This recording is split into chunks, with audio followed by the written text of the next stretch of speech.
guys? It's another edition of Best Wrestling of the Week, and I am your host, Travis Fowler Harkrider. And let's not waste any more time. Let's get right into talking about wrestling this past week. And last week I started a new formula where I was going to start with my least favorite show and end with the best. So we're going to kind of stick with that and see how that flow ends up going. So the least favorite show for me this week was SmackDown. SmackDown just did not deliver on a whole lot of fronts. They did obviously do some continuations of stories, but overall, I wasn't really feeling SmackDown. It started off with Flair and Rousey. We all know how I feel about that. I don't really care to spend too much time on that. Also, we saw the New Day and Sheamus and his band of people, I guess is what you call them. I don't know. They tried to call them something, and I couldn't even remember what they tried calling them. But the Butch thing, he came back, so that was kind of cool. Gunter, or Walter as he'll always be to me, made his return again this week and destroyed Drew Gulak in a squash match. Natty and Sasha Banks did their thing. Can't even tell you who won that one. And then we saw Nakamura and Sami Zayn go at it again. Of course, nothing will ever replicate their all-time classic from TakeOver Dallas in 2016. And then we were main evented on SmackDown by yet another confrontation to lead to this WrestleMania Backlash match tonight of RK Bro and Drew McIntyre versus the Bloodline. Literally, that's all it was just a physical confrontation to get you hyped for the show tonight. So it is what it is, but SmackDown just wasn't for me this week. My next favorite show for this week, or at least depending on how you want to look at that, was Monday Night Raw. Raw went from winning last week to now dropping to the number 3 spot. And it's not necessarily because it was bad, it's just I honestly think there were 2 other shows that were better than Raw. We saw the surprise attack, which of course led to the confrontation on SmackDown we saw this week, where RK Bro and Drew McIntyre attacked the Bloodline as a sneak attack. And that was how they got everything started for SmackDown coming on that Friday. So it was okay, I guess, leading towards this big thing, but you know, it is what it is on that one. We saw Judgment Day again attack AJ Styles after Styles won a match that will ban Damian Priest from the match tonight involving Edge. And then, of course, we saw the Too Sweet thing between Styles and Balor, which never gets old, even all the way back from 2017. It still gives me goosebumps. But it also makes me wonder if Balor's turning heel tonight and joining Judgment Day. A lot of people think that's kind of where it's going, and I can see exactly why. So we'll see what goes on.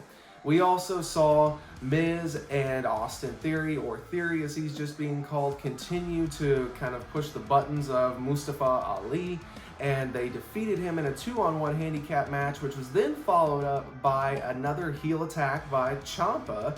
I don't understand exactly what they're trying to do here with Ali. It's like they're giving him 2 different storylines at the same time, and I need to have some consistency as to which way we're going. Is he going for the title? Is Ciampa going to be involved in that? Like, what's going on? Haven't had much clarity in that. Hopefully they do that here in the upcoming weeks.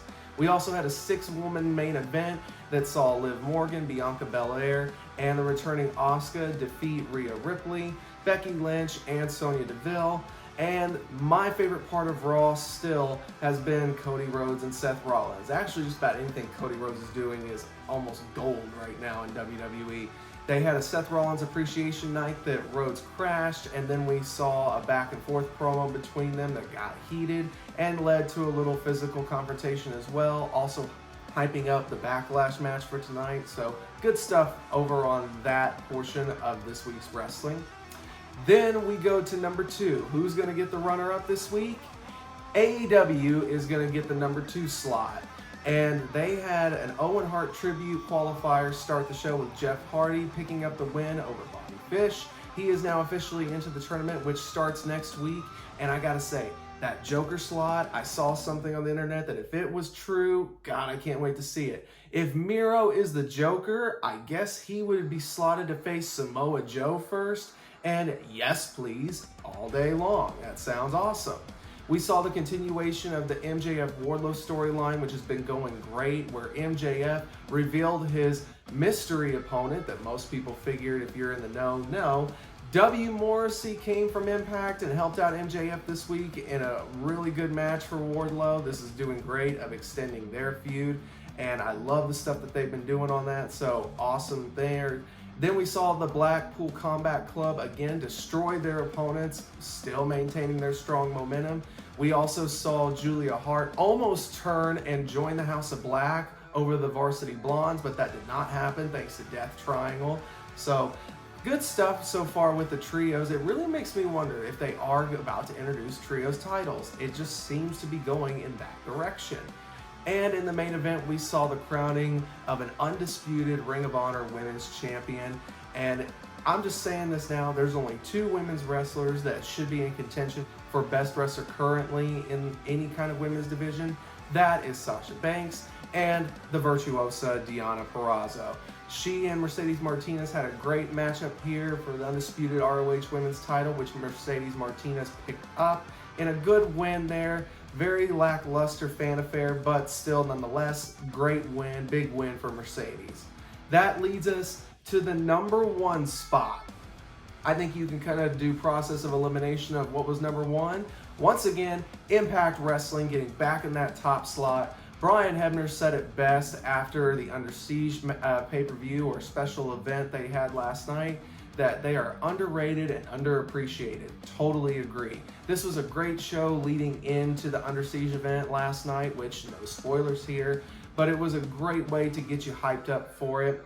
We saw Tomohiro Ishii take on Steve Maclin, where he picked up a win heading into his championship matchup at Under Siege. It was a good performance there by Maclin, who is definitely proven to be somewhat of an awesome commodity now, being reborn over in Impact. We also saw the X Division title defended with Rocky Romero losing to Ace Austin, which set up Trey Miguel to come on out, and that then hyped up an X Division title match for Under Siege.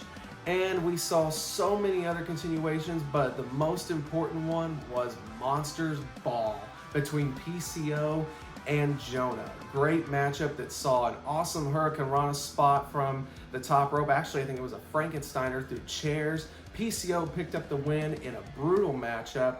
I really do love everything Impact is doing at this moment.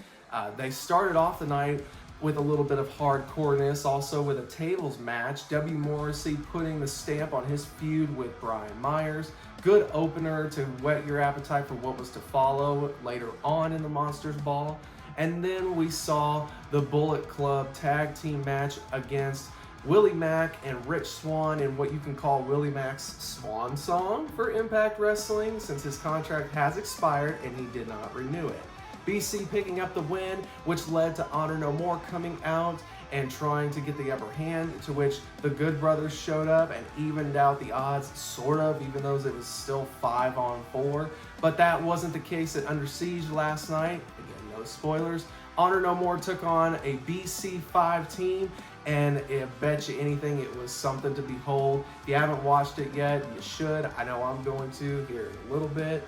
But yeah, all those things led up to Impact Wrestling taking the number 1 spot back this week. Now, before we go, I wanted to give a special brother shout out. This is something I'm going to try to do each week, is give a special shout out to a indie wrestler here from the Oklahoma area. As y'all know, I do commentary here locally in Oklahoma, and this week, the first person I want to highlight is a guy that I've known for several years prior to me getting involved in the Oklahoma indie scene.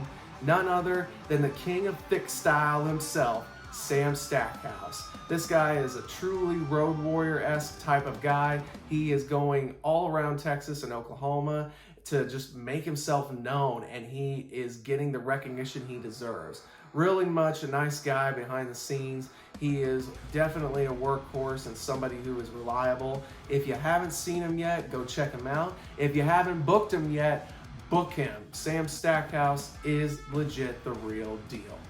Well, that's all the time we've got for Best Wrestling Show this week. What did you think was the best wrestling show? Leave a comment down there in the comment section and let me know. Also, if you're new to the channel, make sure you subscribe to this channel. And then after you do that, give us a like for all of your hard troubles. And then just because you love it so much and you're going to share it as well, make sure that you hit that little bell notification to let you know anytime we upload a new video to the channel.